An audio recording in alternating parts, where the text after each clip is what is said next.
రాబోయే ఎంపీ ఎలక్షన్స్లో సికింద్రాబాద్ నుంచి ఎవరు గెలిస్తే మంచిది, ఏ పార్టీ వస్తే మంచిది అనుకుంటున్నారు? ఇప్పుడు మనం కాంగ్రెస్ని తెచ్చి ఏం పీకినామన్నా ఒక మాట, ఇప్పుడు సాధించడం ఏం లేదు. కాంగ్రెస్ని తెచ్చి ఇంతకుముందు మనకు కరెంట్ కట్ అన్నది లేకుండే. ఓకే, ఇప్పుడు డేలో ఒక 3 times కరెంట్ వెళ్తుంది. మనం మన లేడీస్ మనం వాళ్ళ రేవంత్ రెడ్డి దగ్గరికి వెళ్ళి ఫ్రీ బస్ చేయండి, మాకు పోనీకి రానికి ప్రాబ్లం వస్తుందని ఎవరు అడగలే, అతనే చేసిండు. ఓకే, దీని ప్రకారం చూస్తే మనకు టీఆర్ఎస్ గవర్నమెంట్ అనేది ఏదైతే బీఆర్ఎస్ ఇప్పుడు చేంజ్ చేసిర్రో ఆ గవర్నమెంట్ ఉన్నప్పుడు ఏం ప్రాబ్లమ్స్ లేకుండే మాకు. ఓకే, ఆటో వాళ్ళు కూడా ఏం ప్రాబ్లమ్స్ లేకుండా చాలా బాగా బతుకుతుండే. మా ఉపాధి అన్నది మొత్తం కోల్పోయినాం. ఒక రోజుకి 500-600 సంపాదిస్తే ఎక్కువ ఇప్పుడు మేము ఉన్నది. దాని ప్రకారం చూస్తే ఇప్పుడు ఎమ్మెల్యే ఎలక్షన్స్ అయితే అయిపోయినాయి, దాన్ని మనం ఏం చేయలేము. ఇంకో 5 సంవత్సరాల తర్వాతనే మనం సర్దుపెట్టుకోవాలి. అయితే ఈ ఎంపీ ఎలక్షన్స్లోనన్నా మనం బీఆర్ఎస్ని గెలిపించుకుందామన్న ఆశ అంతే, ఇంకా వేరేది బీఆర్ఎస్ వస్తే మంచిది, చాలా బాగుంటుంది. బీఆర్ఎస్ వస్తే మళ్ళీ అభివృద్ధి స్టార్ట్ అవుతుంది. అభివృద్ధి మళ్ళీ స్టార్ట్ అవుతుంది 100%. ఇప్పుడు మీరు 9.5 yearsలో కేసీఆర్ సార్ ఏం చేసిందన్నది మీరు చూడాలా. చూడండి, ఉట్టిగా ఊరిలో ఏం చేయలేదు, ఏం ఉపాధి లేదన్నది ఇప్పుడు వాళ్ళకే ప్రాబ్లమ్స్ అవుతున్నాయి. ఇప్పుడు వాళ్ళే ఇప్పుడు గవర్నమెంట్ ఎట్లా మేము చేంజ్ చేసుకోవాలని చూస్తున్నాం, వాళ్ళే ఇప్పుడు చూస్తున్నారు.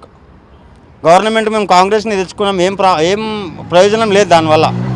ఇప్పుడు వాళ్ళే ఇప్పుడు ఈ 2-3 yearsలో గవర్నమెంట్ని పడగొట్టి మళ్ళీ బీఆర్ఎస్ని ఎట్లా తెచ్చుకోవాలని ఆలోచనలు ఉన్నారు. అంటే కాంగ్రెస్ పడిపోతే మళ్ళీ బీఆర్ఎస్ తెచ్చుకోవాలని చూస్తారు అంతే అన్న. ఇప్పుడు డెఫినెట్లీ 2-3 yearsలో కాంగ్రెస్ అనేది వెళ్ళిపోతుంది. ఇప్పుడు ఏదైతే ప్రయోజనాలు ఉన్నాయో, ఇప్పుడు 5 guarantees అన్నారు, 5 guaranteesలో ఏం అమలు చేసిర్రు? ఒక్క బస్సు తప్ప ఇంకేం అమలు చేయలేదు కదా. ఇప్పుడు మీకు మన కరెంటు ఫ్రీగా వస్తుందా? 200 units రావట్లేదు. ఇంకో ఎవరికా 500 का సిలిండర్ పోలే అన్నారు, ఇంతవరకు ఏం రాలేదు. అది ఆటోస్కి ఒక 10,000 ఏమన్నారు ఇస్తా అనేసి అన్నారు, అది కూడా ఇవ్వలేదు. అంటే మేము ఆటోస్నే ప్రయోజనంగా పట్టుకొని మాట్లాడట్లేదు. నేను చెప్పేది ఏంటంటే 5 guaranteesలో ఏం అమలైనాయి? ఒక్క గ్యారంటీ తప్ప. ఇంకో 4 guarantees ఇంకేం అవ్వలేదు. రైతు బంధు ఉన్నారు, పాపం వాళ్ళకి ఇంతవరకు అమౌంటే పడలేదు. రైతున్న వాళ్ళకు 2,500 లేడీస్కి అన్నారు మహాలక్ష్మి. ఇప్పుడు దానికి పర్టికులర్గా రూల్స్ పెట్టారు, రేషన్ కార్డు ఉంటేనే అనేసి. ఇప్పుడు ఇంతకుముందు ఇప్పుడు మొత్తం 5 crores జనాభా ఉన్న తెలంగాణలో ration card holders 50 lakhs members. 5 crores 50 lakhsకి కంపారిజన్ చేస్తే ఎంత పర్సెంటేజ్ వస్తుంది? 12.5% వస్తుంది. ఓకే, మిగతా వాళ్ళు ఏం చేయాలన్నా? ఇప్పుడు గవర్నమెంట్ తెచ్చింది మొత్తం 5,000 crores ఓట్స్ వేసే కదా, ఏసీ తెచ్చిరు. కాబట్టి మీరు దీంట్లో రేషన్ కార్డు హోల్డర్స్కే మేము మహాలక్ష్మి పథకం ఇస్తాం, మేము రేషన్ కార్డు ఉన్న వాళ్ళకే 2,500 ఇస్తాం, ఇంటికి 2 ముసలాళ్ళు ఉంటే ఒక్కోళ్ళకే పెన్షన్ ఇస్తామన్న తప్పు కదా.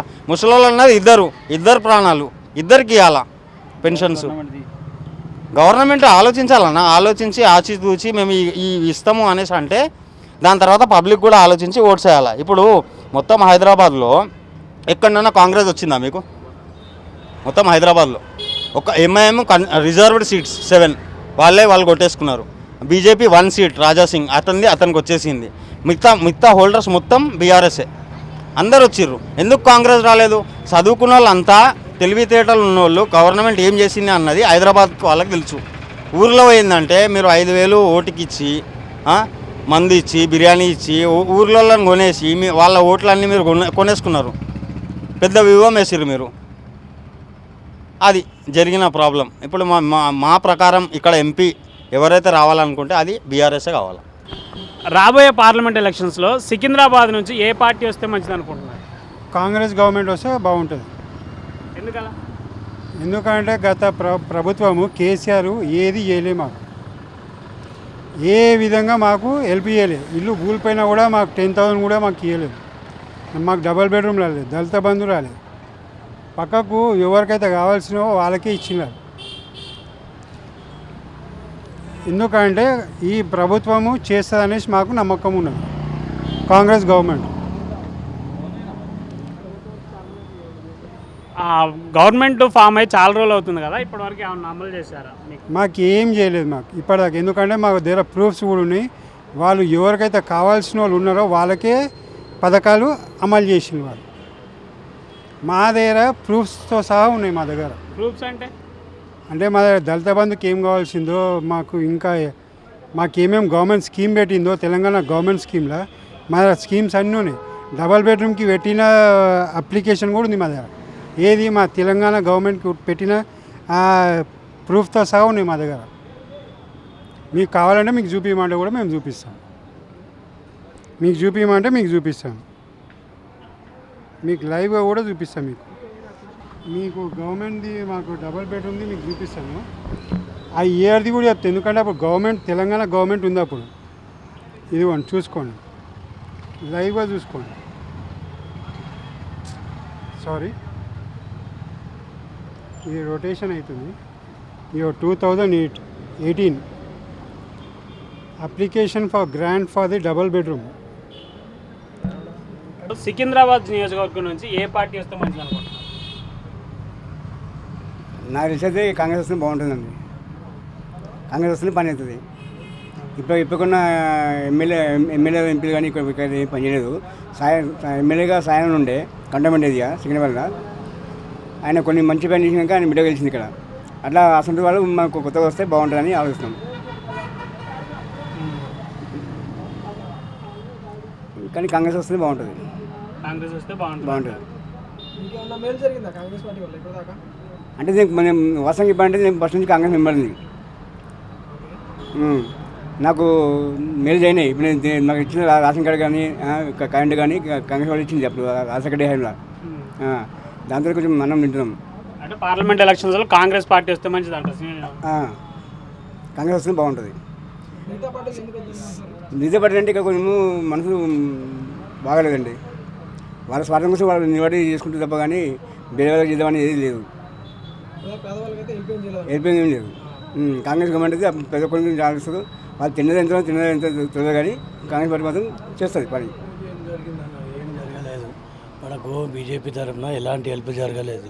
వాస్తవానికి గత రాజశేఖర రెడ్డి ఉన్నప్పుడు మంచి పనులు జరిగినాయి. ఆయన తర్వాత మళ్ళీ కొద్ది రోజులు మా నియోజకవర్గం ఎమ్మెల్యే సాయన్నతోటి ఒక 90% వర్క్ జరిగింది. ఆయన టీఆర్ఎస్లో జరిగిన తర్వాత మాకు ఎలాంటి పనులు జరగలేదు. ఇలాంటి సమస్యలు ఉన్నాయి. మళ్ళీ మేము కాంగ్రెస్ కావాలనుకున్నాం. కాంగ్రెస్ ముఖ్యమంత్రి రేవంత్ రెడ్డి వచ్చిండు. మాకు కొంచెం సంతోషం. ఇంకా కూడా పనులు జరుగుతాయి. మంచి జరగాలని కోరుకుంటున్నాం. నెక్స్ట్ ఎలక్షన్లో కూడా పార్లమెంట్ ఎలక్షన్లో కూడా కాంగ్రెస్ వస్తే మాకు చాలా మంచిదని భావిస్తున్నాం. అది మా యొక్క ప్రార్థన. పెద్దనా రాబోయే పార్లమెంట్ ఎలక్షన్స్ లో ఏ పార్టీ వస్తే మంచిది అనుకుంటున్నాను? ఈ సికింద్రాబాద్ నియోజకవర్గం నుంచి బీఆర్ఎస్ వస్తేనే కాచగా కేసీఆర్ గారే కాస్త అనుకూలంగా ఉంటుంది. ఈ రేవంత్ రెడ్డి వచ్చిండు ఇంతవరకు అది అన్నాడు, చేసిందే లేదు. కాకపోతే మాటల ఎక్కువైపోయినాయి. పనులు అయ్యి వృద్ధాప్యులకి 4,000 అన్నారు, ఇంతవరకు లేవు. వికలాంగులకి 6,000 అన్నారు, ఇంతవరకు లేవు. అయ్యా కొన్ని నిబంధనలు వాళ్ళు చెప్పకొచ్చిండ్రు కానీ ఆడవాళ్ళకి మటుకి ఆ బస్సులలో ఫ్రీ అంటే అది ఒకటి పోతుంది. ఆటో వాళ్ళు ఏడుస్తున్నారు బువ్వలేక, వాళ్ళ నోటికాడు కూడా పడేస్తుండ్రు. కాబట్టి ఏంటంటే అందరికీ అనుకూలం కలిగినటువంటి పార్టీ కూడా కావాలా. నలుగురికి ప్రజలకు మేలు చేస్తేనే వాళ్ళకు కూడా దేవుడు దీవిస్తాడు.